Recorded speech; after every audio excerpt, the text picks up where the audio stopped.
평생 가족을 위해서 헌신하겠다는 남편과 이혼을 하게 되었습니다. 남편이 헌신하겠다던 그 가족이 저와 이룬 가정이 아니라 자기가 태어나고 자란 원래 가족들 이야기였거든요. 남편은 30대 초반, 저는 20대 후반이 되어서 서로의 지인과 지인끼리의 소개로 처음 알게 되었습니다. 두 사람 다 나이를 먹을 만큼 먹은 뒤에 만남을 시작했다 보니 결혼을 전제로 만나기 시작한 건 아니었지만 어느 정도 그 부분에 대해서 염두를 하고 있었죠. 남편은 감성적인 것보다는 현실적인 생각을 많이 하는 사람이었어요. 둘이서 영화를 같이 한 편 보더라도 저는 장면 괜찮았던 부분을 이야기하는 반면 남편은 왜 등장인물들이 거기서 그런 행동들을 했는지 도무지 이해가 가질 않는다고 할 정도로 같은 사물을 두고도 보는 시각이 다른 사람이었죠. 처음엔 서로 다른 그런 성격이 결혼을 하고 나면 분명히 시너지 효과가 날 것이라고 생각했습니다. 손해보는 것도 지독하게 싫어하는 그런 칼 같은 성격이 저한테는 없는 장점이라고 생각했어요.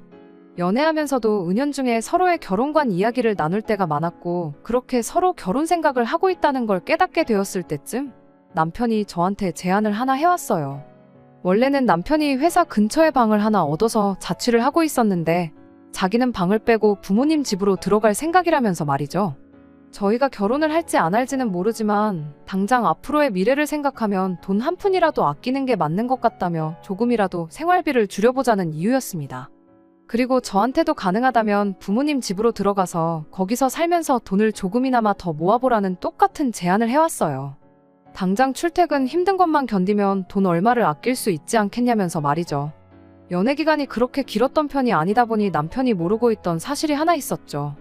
제가 사회생활을 일찍 시작했기도 하고 무엇보다 저희 부모님 댁이 대중교통으로는 출퇴근이 아예 불가능한 지역에 있었다 보니 일찍이 중소기업 근로자 전세대출을 받아서 비교적 저렴한 비용으로 독립해서 살고 있었거든요.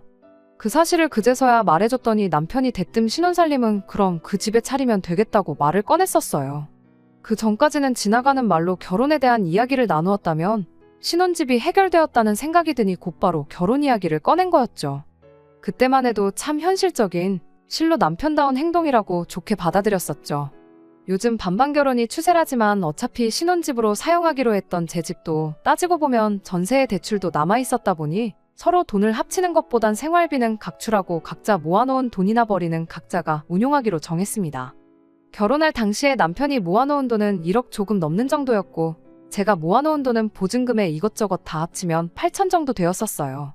사실 그 돈이면 새로 신혼집을 구해도 무방했지만 당장 제가 내고 있던 대출이자보다 더 좋은 조건은 없었거든요. 그럴 바에 돈을 더 모으자는 취지였고 저도 그 말에는 따로 이견이 없었습니다. 그리고 결혼식 비용은 각자 정확하게 절반씩 쓰기로 했어요. 돈을 모으자는 공통된 목표가 있었으니 허례허식도 생략하고 결혼식도 간소하게 올렸죠. 대신 신혼여행만큼은 14박 15일로 길게 유럽 여행 다녀왔네요. 결혼하면서도 양가에 지원받은 건 일체 없었습니다. 굳이 꼽자면 결혼 후에 시댁이나 친정 다녀올 때마다 조금씩 얻어오던 반찬 정도들 밖에 없었어요. 제가 살고 있는 빌라가 가격에 비해 평수도 15평으로 혼자 살기엔 더없이 넓은 편이었고 방도 나름 2개나 되었기에 신혼집으로 한다면 못할 것도 없는 집이었습니다. 다만 치명적인 단점이 하나 있었는데 집에서 제일 가까운 지하철역이 걸어서 거의 20분 정도 걸리는 곳에 있다는 점이었습니다. 저한테는 아무런 문제가 없던 게 집 근처에서 회사 근처까지 가는 버스가 있었다 보니 그걸로 출퇴근을 했었고요. 집 근처에 지하철역까지 가는 버스가 있긴 했지만 배차 간격 때문에 시간 맞추기도 애매하고 불편하기는 매한가지였어요. 특히나 남편한테 있어서는 매 출근길 퇴근길이 전쟁이었죠. 또 회사에서 멀기는 엄청 멀어서 남편이 힘들어하던 게 눈에 보였어요. 결혼 처음에야 가족의 미래를 위해서는 지금 힘든 것쯤 일도 아니라면서 괜찮다고 했지만 그렇게 출퇴근을 2년째 하고 있으니 남편이 아주 아침마다 저녁마다 힘들어 죽겠다며 힘들단 소리를 하기 시작했거든요. 출퇴근하는데 하루에 왕복 3시간을 길에서 버리는 게 아깝다는 말도 서슴지 않았고요. 그 시간에 대리를 뛰면 얼마를 버네 어쩌네 하는 걸 보니 이 집에 신혼살림 차리자고 했던 건 남편 본인이지만 신경을 안 쓰려고 해도 신경이 쓰일 수밖에 없었죠. 그러던 중에 서울 외곽 쪽에 급매로 나온 한 소형 아파트 매물을 발견하게 되었어요.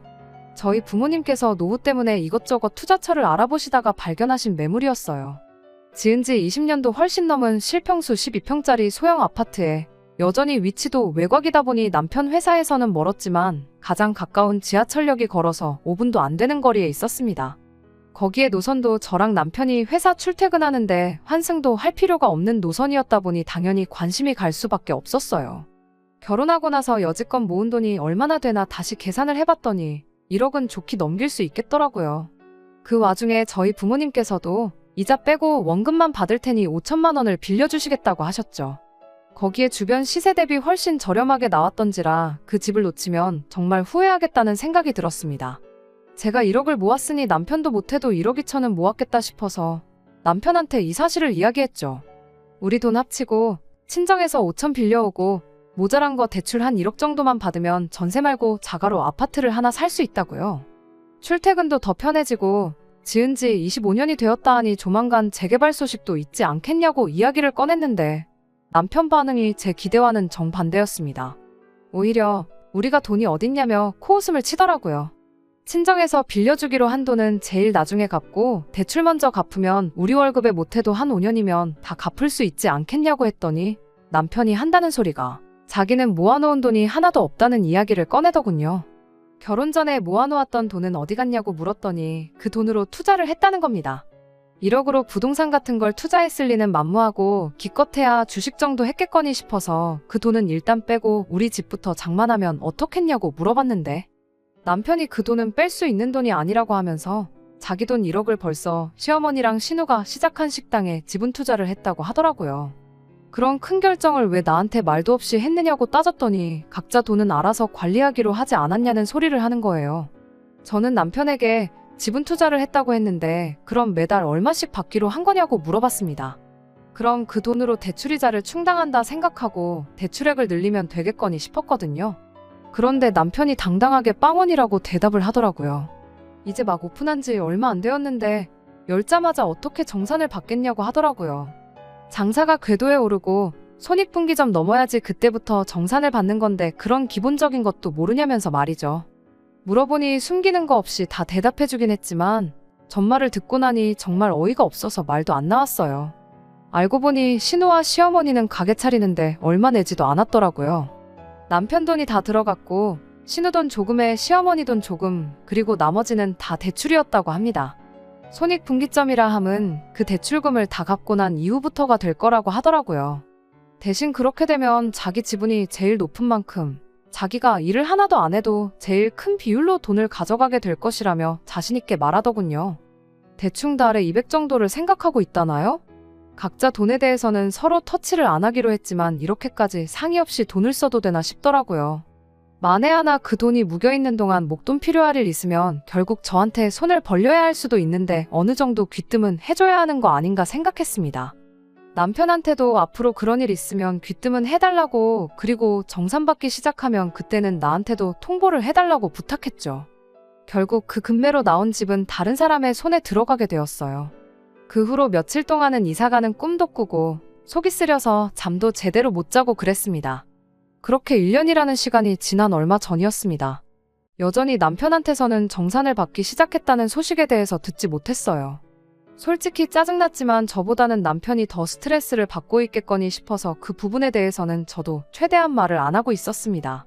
그러던 중 뜬금없이 시어머니한테서 연락이 왔어요. 결혼하고 나서 시댁과 그다지 큰 교류가 없었거든요.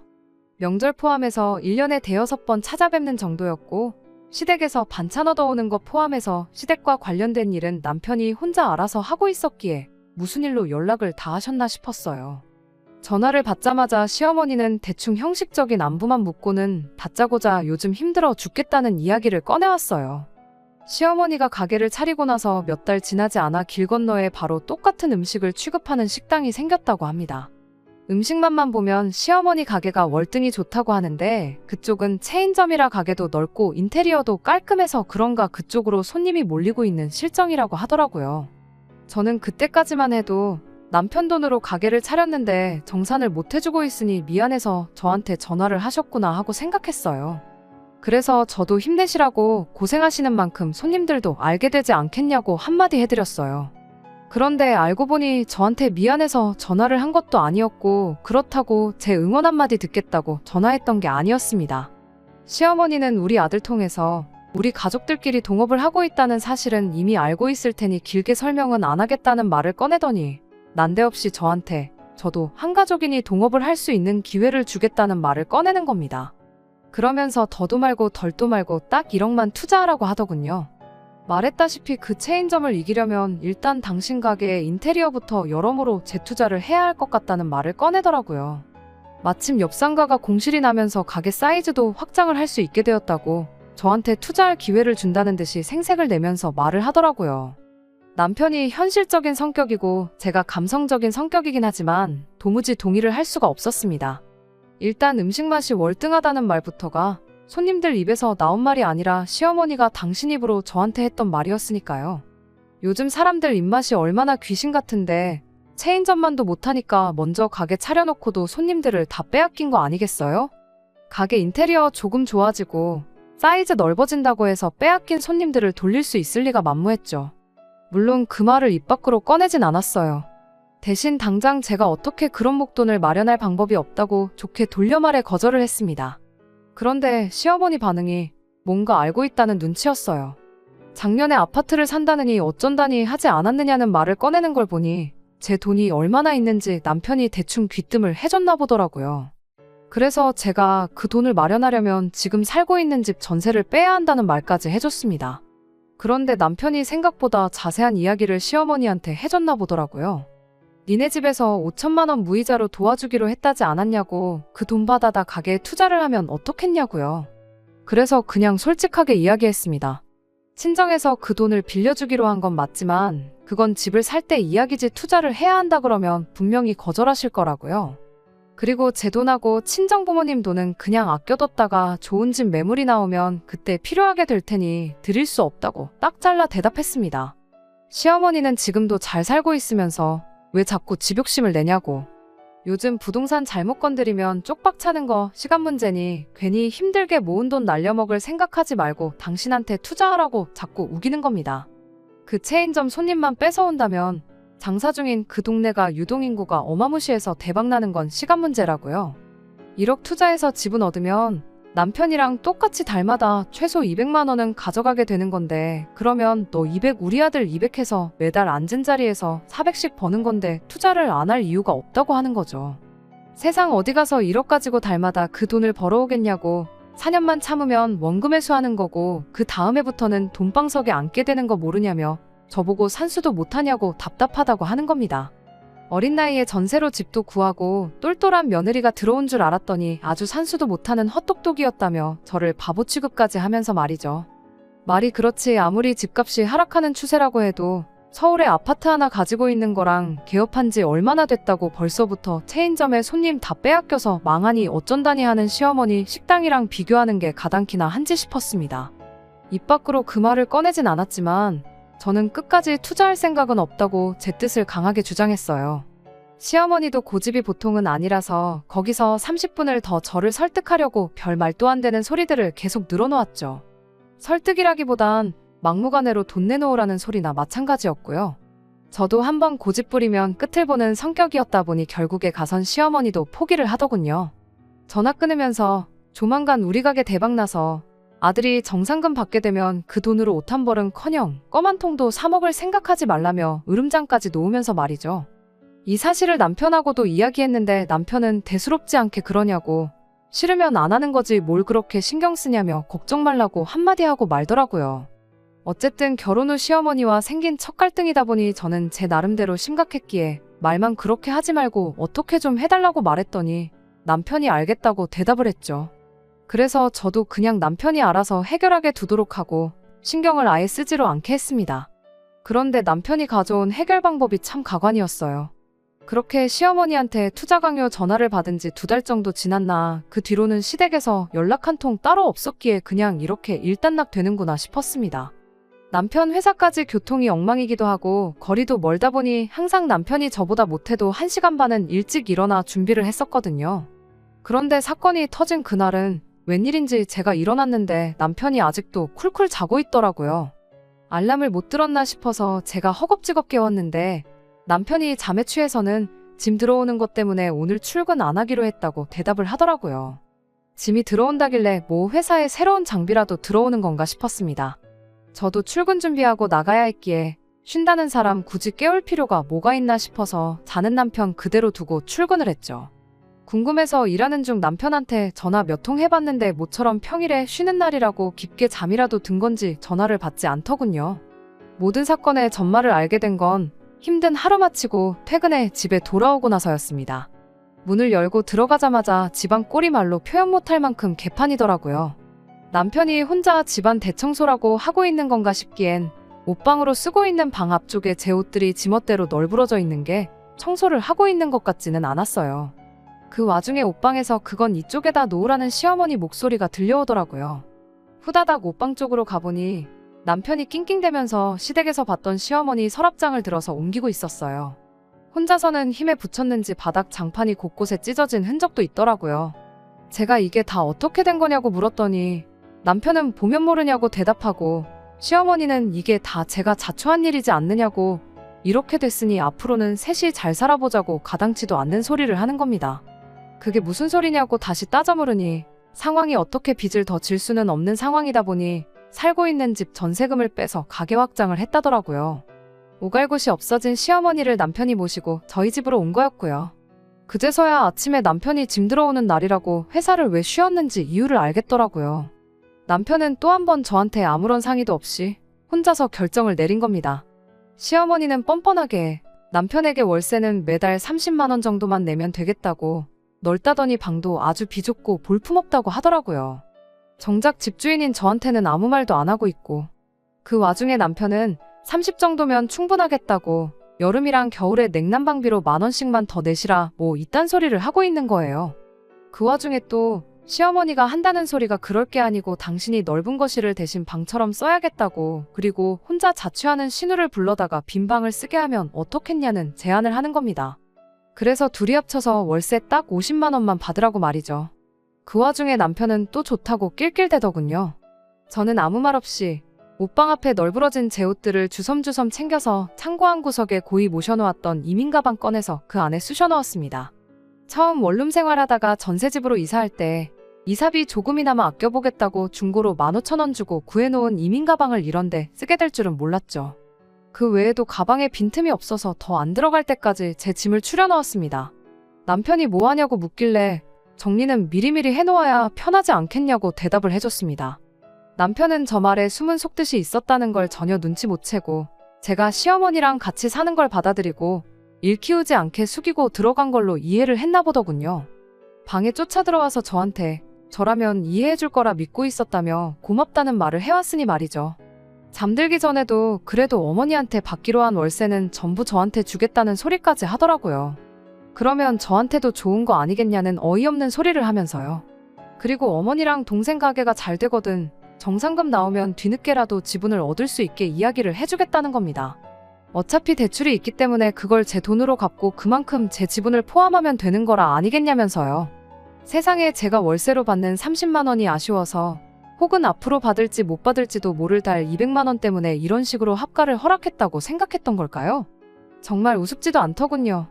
그렇게 일주일을 더 지냈는데 시어머니가 엄청 흡족해하는 눈치더군요. 이럴 줄 알았으면 진작에 집부터 팔아버리고 이 집 들어와 사는 건데 하면서 며느리가 있으니 편해서 너무 좋다고 하더군요. 그도 그럴 게 오셔서 집안일 같은 거 도와주시기는커녕 일 때문에 바쁘다고 당신 빨래까지 저한테 시키시고 심지어 하루 종일 일하고 온 저한테 가게에서 손님들한테 서비스로 나갈 만두까지 빚으라고 시켰거든요. 제가 아무 계획도 없이 이 상황을 당하고만 있던 건 아니었어요. 적당한 날을 기다리고 있었는데 하늘이 도운 건지 못해도 한 달은 있어야겠다 싶었는데 일주일 만에 기회가 찾아왔습니다. 평소 때처럼 아침에 일어나니 남편은 평소처럼 일찍 일어나서 출근을 했더군요. 시어머니는 제가 일어나는 걸 보고는 아침밥부터 찾으시길래 군말 안 하고 즉석밥 하나 데워서 냉장고에 있는 거 대충 꺼내서 드렸어요. 앞으로 일어날 일을 생각하면 이 정도쯤은 해줘야 계획에 차질이 없겠다 싶었거든요. 시어머니가 식사하는 동안 저는 출근 준비를 하고 있었는데 그때 마침 딱 시어머니가 가게 일 때문에 일찍 신우랑 어디 좀 다녀와야 된다며 집을 비우셨죠. 시어머니가 장사 때문에 항상 저 출근할 때까지도 집에 계셔서 마땅한 타이밍을 못 잡았는데 정말 운 좋게 그날 바로 기회가 찾아온 거죠. 시어머니 나가는 거 확인하자마자 회사에 전화해 출근 좀 늦게 하겠다고 사정을 설명하고 곧바로 작업에 들어갔어요. 근처에서 대학교 다니고 있는 사촌동생한테 곧바로 전화해서 수고비로 100만 원 줄 테니까 힘 잘 쓰는 친구들 몇 명 데리고 저희 집으로 좀 오라고 했어요. 아침이었는데도 100만 원 준다고 했더니 정말 1시간도 안 돼서 힘 꽤나 쓸 것 같은 친구들 2명을 데리고 오더라고요. 용달차 하나 불러서 사촌동생 시켜서 제 집만 따로 빼놓고 시어머니랑 남편 짐은 거실 한가운데다가 좌르륵 다 빼놓았습니다. 남편이 사실상 못 많았다 보니 시어머니가 집 처분하고 들고 온 서랍장 같은 거 몇 개 빼고 나면 옷가지 말고는 짐이라고 부를 만한 것도 없었거든요. 제 짐은 셀프 보관 창고로 옮겨놨어요. 비용은 진작에 알아봤는데 생각보다 저렴해서 놀랐네요. 아무튼 일처리 끝난 거 확인하고 사촌동생한테 100만 원 쥐어주고 고생했다고 친구들이랑 밥 사 먹으라고 10만 원 더 줬어요. 그랬더니 앞으로 이런 일 있으면 자주 불러달라고 하더라고요. 이런 일이 또 있으면 안 되는 건데 동생이 아직 철이 없다 보니 그렇게 말했나 봐요. 그리고 저는 그 길로 바로 회사로 출근했죠. 출근하는데 발걸음이 그렇게 가벼웠던 적이 없는 것 같아요. 몇 시간쯤 지나서 시어머니가 신우랑 볼일 마치고 집에 돌아와서 집안 꼴을 확인이라도 한 건지 저한테 미친 듯이 전화가 걸려오기 시작했습니다. 몇 통 무시하다가 전화를 받았더니 시어머니가 다급한 목소리로 이게 다 무슨 일이냐며 호들갑을 떨길래 회사 일 때문에 바빠서 지금 통화하기 좀 그렇다고 한마디 말하고 전화 끊어버렸어요. 아니나 다를까 5분도 안 지나서는 이제 남편한테까지 전화가 걸려오더라고요. 회사 전화로도 걸려왔는데 직원한테 부탁해서 저는 외근 나가 있는 걸로 좀 해달라고 미리 부탁해놓은 덕분에 남편하고 통화는 쉽게 피할 수 있었어요. 퇴근하고 집에 오니 남편도 상황이었는지 일찍 퇴근했더라고요. 집안에서 망연자실하게 서 있는 두 사람 꼴을 보니 터져나오는 통쾌한 웃음을 참을 수가 없었습니다. 남편이 저한테 이게 다 뭐냐고 물어보기도 전에 시어머니가 저를 보자마자 육두문자를 쓰면서 저한테 뭐라 소리를 지르더라고요. 처음엔 집에 도둑이 들었는 줄 알고 놀랐는데 당신 짐하고 남편 것만 집에 남아있는 걸 보니 제 소행인 걸 대번에 알았다네요. 그 말 듣자마자 저도 도둑 맞지 않냐고 내 돈 1억 꽁으로 털어가려던 사람들이 어떻게 안 되니까 이젠 내 집에 들어와 살림까지 차렸는데 그게 도둑이 아니고 뭐라고 설명할 수 있겠냐고요. 그랬더니 시어머니가 지금 나를 도둑이라고 부른 거냐고 열을 내길래 사실 도둑보단 날강도가 더 어울리는 표현인 것 같다고 정정해줬네요. 시어머니야 열이 잔뜩 받아서 저러고 있지만 남편은 대충 돌아가는 상황을 짐작한 건지 저한테 왜 그러냐며 대화로 좋게 풀어보자고 하더라고요. 대화로 좋게 풀을 수 있는 일이었으면 신우랑 시어머니한테 전 재산 퍼다주고 내 집에 모시고 오기 전에 진작에 대화를 하지 그랬냐며 당신하고는 더 할 말 없으니 이혼 서류 준비되는 대로 사인이나 해달라고 딱 잘라 한마디 해줬습니다. 그리고 집도 빠른 시일 내로 부동산에 내놓을 테니 당신이랑 어머님 짐도 빠른 시일 내로 빼달라고 했어요. 그 와중에 시어머니가 저를 고소하겠다느니 어쩐다니 하길래 내 집에서 내 짐만 빠졌고 어머님하고 남편 짐은 여기 고스란히 다 있는데 저를 뭘로 고소하실 생각이냐고 물었죠. 오히려 소송은 협의이혼 안 해주면 제가 걸어야 하는 거 아니겠냐고 당장 아는 변호사 있으면 누가 유리한지 상담이나 한번 받아보라고 해줬네요. 남편이 그럼 당장 어머님이랑 자기는 어디 가서 지내냐고 지낼 곳 찾기 전까지는 이 집에서 살게 해달라고 하더라고요. 그래서 신우네 집에 가 있으면 되는 거 아니냐고 했어요. 신우까지 불러들여서 나한테 월세 꼴랑 50 주고 내 가족이서 15평 빌라에서 살 생각 아니었냐고 그럼 8평 원룸에서 사는 신우네서 다 같이 사는 것도 별 문제 없는 거 아니냐고요. 신우도 월세 50만 원 받으면 한 푼도 안 내도 되니까 좋아할 거라고 그 집 가서 가족들끼리 알콩달콩 잘 살라고 했네요. 그리고 저는 근처 호텔 빌려서 거기서 잤습니다. 남편도 시어머니도 방법이 없으니 일단 신우네로 간 것 같더라고요. 신우하고는 정말 결혼하고 개인적으로 연락 한번 해본 적도 없었는데 신우도 이게 무슨 상황이냐며 어머니는 자기가 모실 테니 오빠랑 잘 풀고 이혼만은 하지 말아달라는 연락이 오더라고요. 남편하고 결혼 생활하면서 그나마 이성적인 생각하는 법 하나는 제대로 배운 것 같네요. 괜히 여기서 마음 약해졌다간 모르긴 몰라도 평생 이런 비슷한 일로 시달리게 될 건 안 봐도 뻔하겠다는 생각이 들었어요. 그래서 싫다고 거절했더니 신우가 가게 확장하는 것부터 인테리어까지 벌써 다 계약해놓았고 공사 시작일이 언제니 하면서 그 와중에 위약금이 어쩌니 저쩌니 파토내면 손해가 막심하다느니 이딴 소리를 하고 있는데 그걸 보니 신우도 보통은 아닌 것 같더라고요. 그 와중에 계약 파기하고 돈 돌려받아서 시어머니랑 남편 살 집을 구하는 게 아니고 확신도 없는 그 잘난 식당 공사를 강행해야 한다고 하는 꼴을 보니 말이죠. 사실 궁금하긴 했어요. 셋이 전 재산 털어서 만든 그 식당이 망하는 꼴을 두 눈으로 직접 보고 싶기도 했거든요. 그런데 뭐 이미 마음 굳혔는데 그 망하는 꼴 보자고 길게 끌 이유가 없어서 그냥 남편하고는 그렇게 이혼하게 되었습니다. 다른 건 몰라도 이따금씩 생각날 때마다 한번 시어머니 가게를 검색창에 검색을 해보곤 합니다. 아직 망해 없어지지는 않은 것 같은데 리뷰 같은 거 보면 개중에 좋은 리뷰도 간간히 보이긴 하지만 보통은 길 건너 체인점보다 음식 맛이 없다느니 서비스가 구리다느니 이런 의견들이 대부분인 걸 보니 없어지는 건 조만간이겠다 싶네요.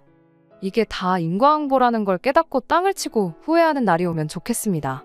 속 시원하게 한 방 먹여주긴 했지만 저도 저대로 지난날에 저에게 후회를 하고 있거든요. 요즘 사람들이 개인주의적이라고는 하지만 남편이라고 너무 터치 안 하고 알아서 잘하겠거니 믿는 것도 좋은 방법만은 아닌 듯 합니다. 끝까지 들어주셔서 감사합니다. 오늘의 사연은 여기까지입니다. 구독과 좋아요, 알람 설정 부탁드리고 더 좋은 사연으로 다시 찾아뵙겠습니다. 감사합니다.